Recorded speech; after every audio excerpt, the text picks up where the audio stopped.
Senin 19 Oktober 2020, pemerintah Kota Ambon kembali melaksanakan apel pagi sebelum bergerak untuk menyelenggarakan operasi justisi di Desa Lateri. Apel pagi yang dipimpin oleh Wali Kota Ambon, Richard Lohenapesi itu turut dihadiri oleh OPD Lingkup Pemerintah Kota Ambon. Dalam sambutannya, Lohenapesi memberikan apresiasi kepada seluruh kerja keras Satuan Tugas Penanganan COVID-19 Kota Ambon karena sampai dengan Minggu 18 Oktober 2020, tingkat kesembuhan pasien COVID-19 di Kota Ambon sudah mencapai 2.192 jiwa yang terkonfirmasi positif turun drastis dari kurang lebih 1.100 jiwa menjadi 647 jiwa dan meninggal 31 jiwa. Lohenapesi mengatakan hal tersebut berarti apa yang dikerjakan tidak sia-sia. Ia begitu optimis dengan kegiatan yang dilaksanakan oleh Satgas Penanganan COVID-19 Kota Ambon, yaitu sosialisasi penggunaan masker, penerapan sanksi dalam pelaksanaan operasi justisi, dan sebagainya yang dinilai akan berdampak untuk meningkatkan kesadaran masyarakat. Seusai apel pagi, Satuan Tugas Penanganan COVID-19 Kota Ambon menyelenggarakan operasi justisi di daerah Lateri, tepatnya di depan SMA Negeri 5 Ambon. Saat pelaksanaan operasi tersebut ditemukan banyak pelanggaran dan kepada pelanggar akan diberikan sanksi sosial maupun administrasi. Selain pelaksanaan operasi justisi, Satgas Penanganan COVID-19 Kota Ambon juga melakukan operasi penertiban masker di Desa Lateri untuk meningkatkan kesadaran masyarakat akan pentingnya penerapan protokol kesehatan dalam kehidupan sehari-hari demi untuk memutus mata rantai penyebaran COVID-19 di Kota Ambon yang sampai saat ini masih bersinar merah. Pagi ini nggak banyak. Yang pertama saya mau sampaikan apresiasi saya kepada seluruh kerja keras kita, ya. Saudara lihat sampai dengan hari ini tingkat kesembuhan di kota ini sudah mencapai 2.192 plus minus 2.200, ya. Yang terkonfirmasi turun drastis, ya. Dari minggu lalu itu 1.100 sekian, sekarang dia sudah tinggal 647, ya. Yang meninggal 30 plus 1 yang hari ini meninggal, orang tua 86 tahun, memang terkonfirmasi, ya. Artinya apa? Artinya apa yang kita kerja itu hasilnya semakin kita lihat. Apa yang saudara menabur, saudara lihat dia mulai tumbuh, ya. Oleh karena itu memang kesimpulan kita, apa yang kita kerjakan ini dia tidak sia-sia, ya. Saya begitu optimis dengan pola pendekatan yang sekarang kita laksanakan, sosialisasi, kemudian penerapan sanksi, kemudian publikasi dan sebagainya, dia akan berdampak terus buat kita. Jangan berkecil hati, karena ini kita kota transit. Pusat aktivitas kegiatan masyarakat itu semuanya di Ambon. Jadi kalau kita naik turun, ya itu karena memang aktivitas kita. Bisa saja kita diam-diam, ya, lalu tidak ada data. Tetapi risikonya itu akan masyarakat betul-betul mendampak hal yang buruk untuk itu. Nah, oleh karena itu saudara, kalau misalnya kita laksanakan kegiatan ini lalu ada resistensi sosial maupun resistensi dari publik, dari media, nggak usah kita khawatir, ya. Saya mau bilang buat kalian, ya, bahwa sebuah kebijakan publik yang bagus itu biasanya mendapat resistensi dalam jangka pendek.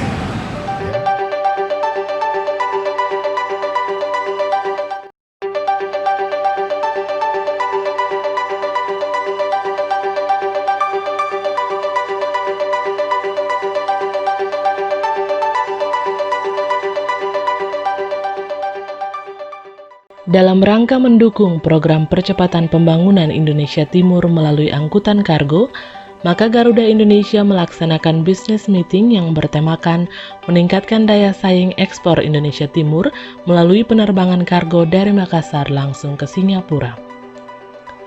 Pertemuan yang dilaksanakan melalui Zoom meeting dibuka langsung oleh Suryo Pratomo selaku Duta Besar Luar Biasa dan Berkuasa Penuh Republik Indonesia untuk Republik Singapura, sambutan dari Nurdin Abdullah, Gubernur Sulawesi Selatan, dan Irfan Setia Putra selaku Direktur Utama PT Garuda Indonesia, dan turut dihadiri oleh Atase Perdagangan KBRI Singapura, Koordinator Fungsi Ekonomi Singapura, tenaga ahli bidang implementasi hasil perjanjian perdagangan internasional, Trade Agreement Center Makassar, agen kargo dan pelaku bisnis ekspor Kalimantan, Sulawesi, Maluku, dan Papua, Kepala Dinas Perikanan, Pertanian, Perkebunan, dan Perdagangan pemerintah daerah provinsi atau kabupaten terkait di Kalimantan, Sulawesi, Maluku, dan Papua, pimpinan kantor pelayanan Bea Cukai, pimpinan Balai Karantina Ikan dan Pengendalian Mutu atau BKIPM, serta pimpinan Balai Karantina Pertanian. Pada kesempatan tersebut, Aryo Wijoseno selaku Regional CEO Kalimantan, Sulawesi, Maluku, dan Papua PT Garuda Indonesia menyampaikan terkait Indonesia yang merupakan poros maritim dunia, kebijakan dari Gubernur untuk membuka penerbangan langsung dari Manado ke Jepang dan Makassar untuk tujuan Singapura guna mendorong peningkatan ekspor sekaligus untuk meningkatkan daya saing, terutama untuk produk-produk lokal Indonesia Timur. Berdasarkan data Badan Pusat Statistik Indonesia, pada Agustus 2020 terjadi peningkatan ekspor di bulan Juni sebesar 137,7 juta US dollar, yaitu dari bulan Mei sebesar 498 juta US dollar menjadi 606 juta US dollar. Indonesia sebagai poros maritim dunia, karena memang Indonesia dalam negara kepulauan besar. Untuk itu, kebijakan dari Bapak Abdul adalah membuka penerbangan langsung dari daerah sumber, dalam hal ini dari dua daerah Indonesia Timur, antara lain yaitu dari Manado untuk daerah Jepang dan Makassar, sementara ini untuk tujuan Singapura, guna mendorong peningkatan ekspor sekaligus untuk meningkatkan daya saing dari produk kita, terutama produk-produk yang ada berasal dari Indonesia Timur.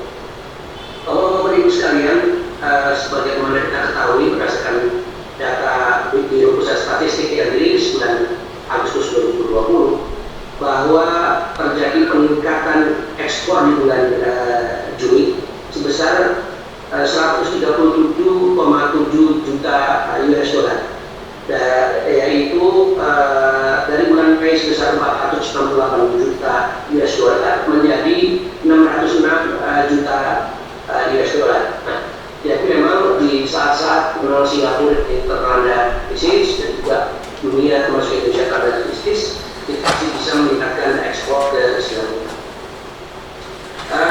Berdasarkan data bahwa Singapura di kuartal pertama tahun 2020 pertumbuhan ekonominya minus 0,3%, dan di kuartal kedua pertumbuhan ekonomi Singapura minus 13,2%. Dibandingkan dengan Indonesia di kuartal kedua kita juga mengalami resesi yaitu minus 5,3%.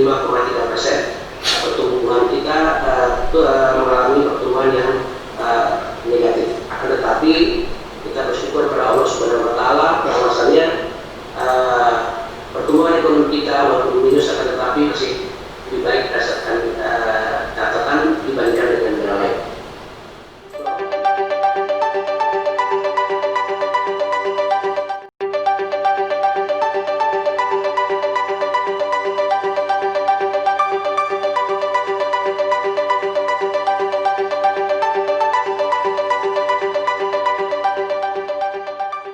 Sekitar pukul 8.30 waktu Indonesia Timur, Senin 19 Oktober 2020, terjadi kebakaran di gedung lantai 2 Rumah Kopi Mekar yang berada di Jalan Samratulangi, Kelurahan Honipopu, Kecamatan Sirimau, Kota Ambon.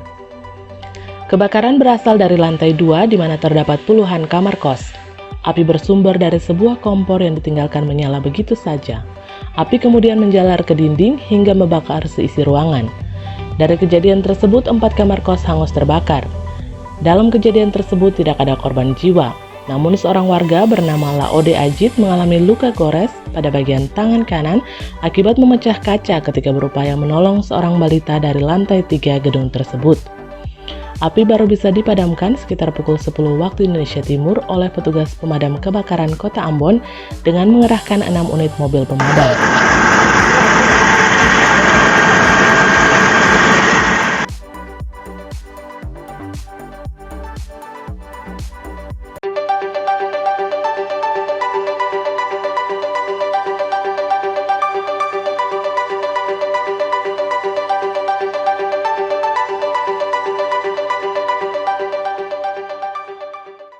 Senin 19 Oktober 2020, Letjen Purnawirawan Dr. Nono Sampono, SPI MSI, anggota DPD Republik Indonesia, melaksanakan kunjungan kerja yang bertempat di Aula Dinas Pemuda dan Olahraga Provinsi Maluku. Kegiatan tersebut turut dihadiri oleh Kepala Dinas Pemuda dan Olahraga Provinsi Maluku, Sandi Awatimena, beserta OPD terkait lingkup pemerintah Provinsi Maluku. Pada kesempatan tersebut, Nono Sampono menyampaikan ada 3 bidang yang dapat membuat hubungan dengan negara-negara di Eropa bisa lebih baik, yaitu sektor pariwisata, industri musik, dan juga olahraga.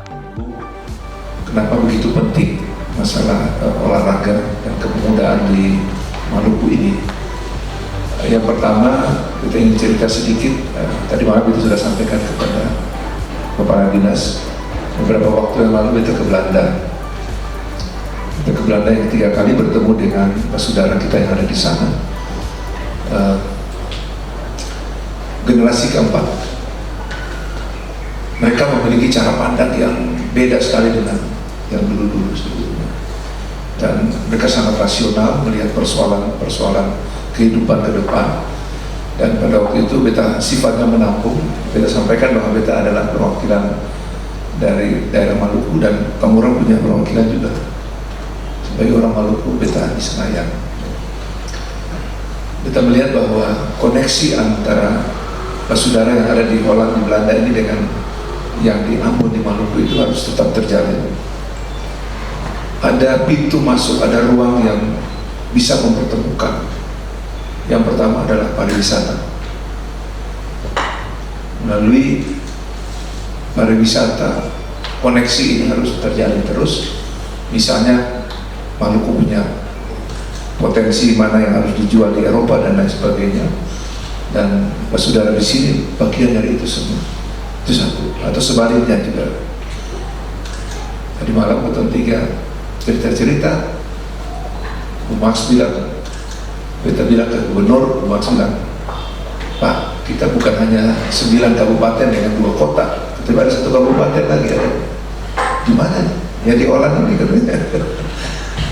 Jadi ada 1 daerah sendiri lagi di sana. Jadi yang pertama pariwisata, yang kedua adalah musik.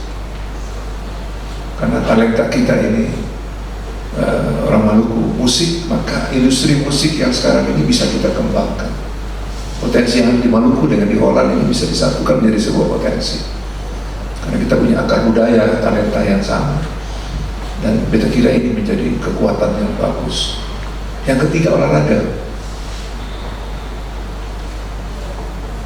Banyak keinginan-keinginan yang bisa ditampung kalau kita kesana bicara-bicara. Salah satu keinginannya adalah bagaimana mereka bertanya kalau naturalisasi.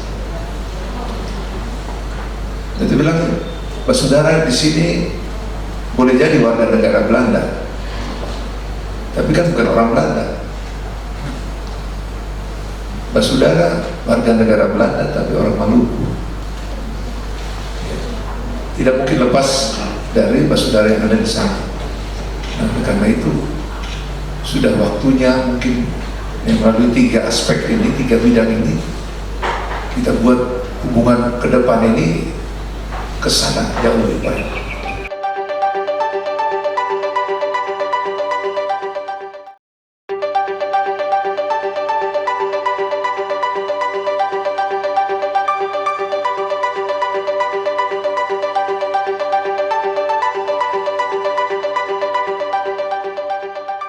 Seusai melaksanakan kunjungan kerjanya di kantor Dinas Pemuda dan Olahraga Provinsi Maluku, Letjen Purnawirawan Dr. Nono Sampono, SPI MSI, saat diwawancarai oleh Diskominfo Channel menyampaikan bahwa kehadirannya di Dispora Provinsi Maluku ingin menyerap aspirasi dan persoalan yang ada pada dinas ini.